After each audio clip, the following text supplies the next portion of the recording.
देखो एक क्वेश्चन बताऊंगा जो काफी बार एग्जाम्स में आया हुआ है। मैं मैं पहले आपको क्वेश्चन रीड करता हूँ। 12 1 ohm resistor are used as as to form a cube. देखो 12 रेजिस्टेंस काम में लिए गए हैं, ठीक है। ये 12 रेजिस्टेंस काम में लिए गए हैं और 12 रेजिस्टेंस से क्यूब की 12 एजेस बनाई गई है, ठीक है। मतलब एक सिंपल सा समझो कि 12 रेजिस्टेंस की मदद से क्या बनाई गई है, क्यूब बनाया गया है, ठीक है। ये देखो, ये आप क्यूब देख रहे हो और इसमें 12 हर इसमें कितनी आर्म्स होती है, 12 आर्म्स होती है। तो हर आर्म का रेजिस्टेंस कितना लिया गया है, 1 ओम लेके एक क्यूब बनाया गया है। तो देखो ये आगे पूछ रहा है resistance between two diagonally opposite corner of the cube is.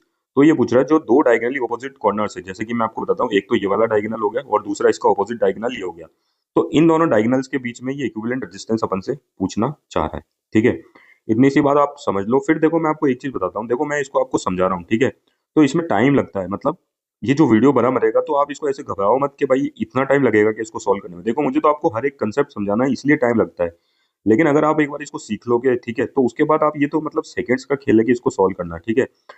मुझे तो आपको हर चीज समझानी है, इसलिए इसमें मुझे थोड़ा सा टाइम लगता है, ठीक है।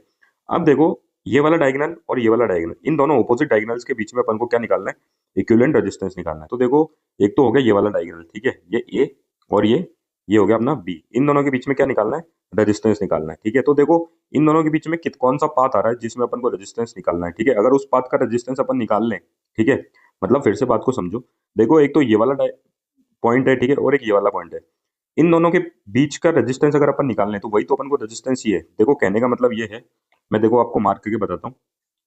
एक तो देखो यहाँ तक पहुंचना है, ए से लेके बी तक पहुंचना है। देखो एक तो ये वाला पाथ फॉलो करके पहुंच सकते हैं, ठीक है। ठीक है, तो देखो ये वाली पाथ का रेजिस्टेंस प्लस ये वाला रेजिस्टेंस और ये वाला रेजिस्टेंस, अगर ये तीनों अपन कैलकुलेट करके ऐड कर दें तो अपन ए और बी के बीच का रेजिस्टेंस निकाल सकते हैं। देखो आप अगर आप यहाँ पे सोचोगे कि भाई यहाँ का तो वैल्यू का रेजिस्टेंस पता है ना, ये आर है, ये आर है और ये आर है, ठीक है, इनको जोड़ लो और ए और बी के बीच का रेजिस्टेंस निकल के आ जाएगा। लेकिन देखो ऐसा नहीं है, क्योंकि मुझे पता नहीं है ना कि ये तीनों रेजिस्टेंस सीरीज में है या पैरेलल में, ठीक है। वो कॉम्बिनेशन पता नहीं है, तो मैं इनको डायरेक्टली ऐड नहीं कर सकता। मुझे नहीं पता इनको रेसिप्रोकल में ऐड करूँ या कैसे ऐड करूँ, ठीक है। तो मुझे केवीएल काम में लेना पड़ेगा। देखो वो चीज मैं आपको बाद में बताऊंगा। सबसे पहले तो बस मैं आपको पाथ बताना चाहता हूँ। देखो ये वाला पाथ प्लस ये वाला पाथ प्लस ये वाला पाथ, देखो ए से लेके बी तक पहुंच गए। इन तीनों पाथ के अगर अपन रेजिस्टेंस ऐड कर लें, ठीक है, इन तीनों पाथ में जितना रेजिस्टेंस है वो ऐड कर लें, तो ए और बीच के का रेजिस्टेंस अपने पास निकल के आ जाएगा, ठीक है। वैसे ही देखो एक ये वाला पाथ हो जाएगा, ये वाला और ये वाला। हर बार अपन को 3 ब्रांच चलना पड़ रहा है, ठीक है। एक देखो ये वाला पाथ हो जाएगा, ये यहाँ से चले और यहाँ पे भी 3 वो चलने पड़े, ठीक है ना। 3 पाथ चलने पड़े, मतलब 3 एजेस पे चलना पड़ा। यहाँ पे भी देख लो, ऐसे भी यहाँ पे भी 3 एजेस, और ऐसे भी देख लो, 1 2 3, आप कैसे भी करके देख लो, हमेशा आपको 3 एजेस पे चलना पड़ेगा, ठीक है। तो ये तो हो गया, अपन को ए और बीच का रेजिस्टेंस निकालना है, तो अपन कोई सा भी पाथ ले सकते हैं। हर पाथ एक ही है, हर में 3 एजेस पे चलना है, ठीक है। मैं इसको पॉज करके रब करता हूँ, फिर मैं आपको इसको और आगे समझाता हूँ, ठीक है। देखो ये तो हो गया था, मैंने आपको पाथ बताया। अब देखो अपन क्या करते हैं, इस टर्मिनल ए और इस टर्मिनल के बीच में क्या क्या जोड़ते हैं, एक वोल्टेज सोर्स जोड़ते हैं, ठीक है। देखो मैं यहाँ पे जोड़ के बताता हूँ आपको। मैं सॉरी, एक मिनट, ये देखो मैं आपको इसको कनेक्ट करके बताता हूँ, मार्कर हटाता हूँ। यहाँ पे अगर मैंने एक वोल्टेज सोर्स जोड़ा, ठीक है, ये पॉजिटिव टर्मिनल और ये नेगेटिव टर्मिनल, ठीक है। यहाँ पे एक वोल्टेज जोड़ दिया, ठीक है, ए और बीच में। जैसे ही इन दोनों के बीच में वोल्टेज अपन कनेक्ट करेंगे, ठीक है, तो एक करंट फ्लो होने लगेगा, ठीक है। देखो करंट हमेशा कहाँ से निकलता है, बैटरी के पॉजिटिव टर्मिनल या सोर्स के पॉजिटिव टर्मिनल से निकलता है। पूरे सर्किट में फ्लो करेगा, ठीक है। फिर से बताता हूँ यार, एक मिनट। पूरे सर्किट में फ्लो करेगा, ठीक है, और नेगेटिव टर्मिनल में एंटर कर जाएगा। तो मान लो यहाँ पे आई करंट निकल रहा है, ठीक है। आई करंट सर्किट में फ्लो होता हुआ जाएगा और बैटरी के वापस नेगेटिव टर्मिनल में एंटर कर जाएगा, ठीक है। अब देखो करंट ऐसे फ्लो होता हुआ गया, ये आई करंट यहाँ पे फ्लो होता हुआ गया, ठीक है। अब यहाँ पे ये आई करंट आया। अब देखो बात को समझो, यहाँ पे भी अपन को एक चीज देखनी पड़ेगी। देखो यहाँ पे आई करंट आया, ठीक है, यहाँ पे आई करंट आया, ठीक है। यहाँ पे आई करंट कितने पार्ट्स में डिवाइड हो रहा है, 1 2 और 3। तो आई करंट को अगर 3 पार्ट्स में डिवाइड करेंगे तो कितना हो जाएगा, आई बाई 3। तो देखो ये मार्किंग हो रही है, एक तो इस ब्रांच में फ्लो करेगा आई बाई 3, इस वाली ब्रांच में भी फ्लो करेगा आई बाई 3, और इस वाली ब्रांच में भी फ्लो करेगा कितना, आई बाई 3, ठीक है। अब देखो यहाँ पे आई बाई 3 करंट आया, ठीक है। यहाँ पे भी आई बाई 3 करंट कितनी ब्रांचेस में डिवाइड हो रहा है, 1 और 2।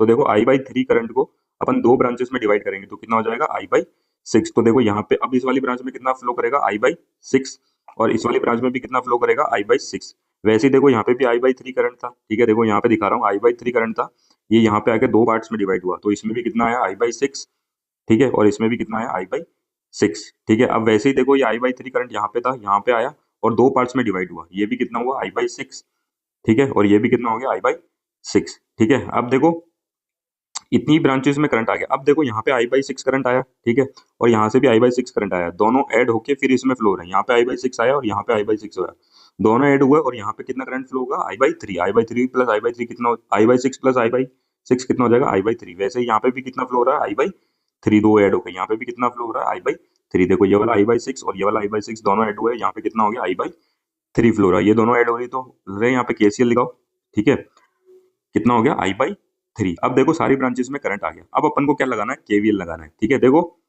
KVL लगाना है, ठीक है, सारी ब्रांचेस में करंट आ गया।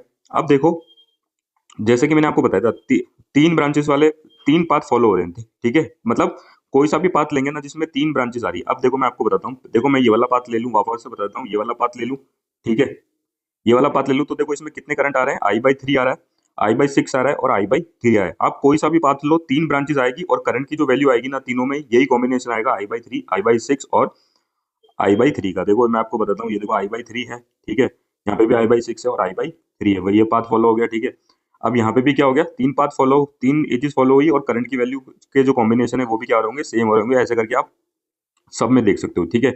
अब देखो अपन को KVL लगाना है, ठीक है, तो KVL क्या बोलता है, जो एल्जेब्रिक सम होता है अराउंड अ क्लोज लूप, वो कितना होता है, एल्जेब्रिक सम जो होता है वोल्टेज का, वो कितना होता है अराउंड अ क्लोज लूप, मतलब वो कितना होता है, 0। मतलब इसके अंदर जो वोल्टेज होगा प्लस इस वाली ब्रांच में जो वोल्टेज होगा प्लस इस वाली ब्रांच में जो वोल्टेज होगा, या फिर इस वाली ब्रांच में जो वोल्टेज ड्रॉप होगी, वोल्टेज ड्रॉप बोलना ज्यादा सही रहेगा, वो कितना होगा, इन तीनों का सम कितना होगा, 0 के होगा, इक्वल होगा, ठीक है। तो अपन इन तीनों ब्रांचेस में अगर अपन वोल्टेज ड्रॉप निकाल लें, ठीक है, और उनको इक्वेट कर दे 0 के, तो अपने पास इक्विवेलेंट रेजिस्टेंस निकल के आ जाएगा। देखो वो कैसे आएगा वो मैं आपको करके बताता हूँ। और देखो पोलैरिटी कैसे लेनी है, ठीक है, वोल्टेज की पॉजिटिव वोल्टेज ड्रॉप पॉजिटिव आएगी, नेगेटिव आएगी, वो भी मैं आपको बता देता हूँ, ठीक है। उसके लिए मैं इसको रब करता हूँ और वो भी आपको एक बार अच्छे से समझाता हूँ, ठीक है। उसके रब करने के लिए मैं वीडियो को पॉज करता हूँ। अब देखो पाथ निकल के आ गया अपने पास और ये वोल्टेज सोर्स लगा रखा है, तो देखो मैं ये वाला पाथ ले रहा हूँ। यहाँ से देखो, देखो सबसे पहले इन रेजिस्टेंस में इनकी पोलैरिटी मार्क करते हैं, ठीक है, जो पाथ है अपना उनकी पोलैरिटी मार्क करते हैं, ठीक है। देखो पॉजिटिव टर्मिनल हमेशा हाई पोटेंशियल से करंट निकल रहा है, देखो ये पॉजिटिव टर्मिनल हाई पोटेंशियल होता है, तो देखो यहाँ से ये करंट आई निकल रहा है, ठीक है, ऐसे फ्लो कर रहा है, ठीक है। अब अपन ये वाला पाथ लेते हैं, मैं एक पाथ लेता हूँ, ये वाला, देखो मैं यहाँ पे मार्क करके बताता हूँ, ये वाला पाथ ले रहा हूँ, ये यहाँ से चलेंगे, यहाँ से चलेंगे और यहाँ से चलेंगे, ठीक है। ये वाला पाथ अपन फॉलो करने वाले हैं, A to लेके B तक चलने वाला, ठीक है। इसमें अगर अपन वोल्टेज ड्रॉप निकाल लेंगे, इनकी जो एल्जेब्रिक सम होगी वोल्टेज ड्रॉप की, उसको निकालेंगे और इक्वेट करेंगे 0 के, तो अपने पास इक्विवेलेंट रेजिस्टेंस की वैल्यू आ जाएगी। तो देखो सबसे पहले इस रेजिस्टेंस की पोलैरिटी मार्क करते हैं, ठीक है। देखो मैं बोलता हूँ कि मैं बोलता हूँ कि जो करंट है वो हाई पोटेंशियल से लो पोटेंशियल में फ्लो करता है, तो देखो करंट इसमें ऐसे फ्लो कर रहा है, ठीक है। तो देखो यहाँ पे पॉजिटिव टर्मिनल से निकल रहा है और नेगेटिव टर्मिनल, हाई पोटेंशियल से लो पोटेंशियल, तो ये वाला टर्मिनल पॉजिटिव और ये वाला नेगेटिव। वैसे ही देखो यहाँ पे भी करंट ऐसे फ्लो कर रहा है, मैंने क्या बोला, हाई पोटेंशियल से निकलता है और नेगेटिव पोटेंशियल में एंटर करता है, तो ये भी पॉजिटिव नेगेटिव और ये भी हो गया नेगेटिव पॉजिटिव नेगेटिव। देखो मैंने वोल्टेज की पोलैरिटी मार्क करके आपको बता दी, ठीक है। अब देखो KVL लगाना है, तो इनका जो एल्जेब्रिक सम होगा वोल्टेज ड्रॉप का इन तीनों में, वो हमेशा क्या होगा, 0, ठीक है। तो देखो सबसे पहले तो इस, आप वोल्टेज की पोलैरिटी KVL लगाएंगे तब क्या लेनी है, देखो जहां से करंट जिस टर्मिनल से लीव कर रहा है ना, अपन को वोल्टेज की पोलैरिटी भी वही लेनी है। तो देखो मैं आपको इसको समझा देता हूँ, आपको समझ में आएगी बात।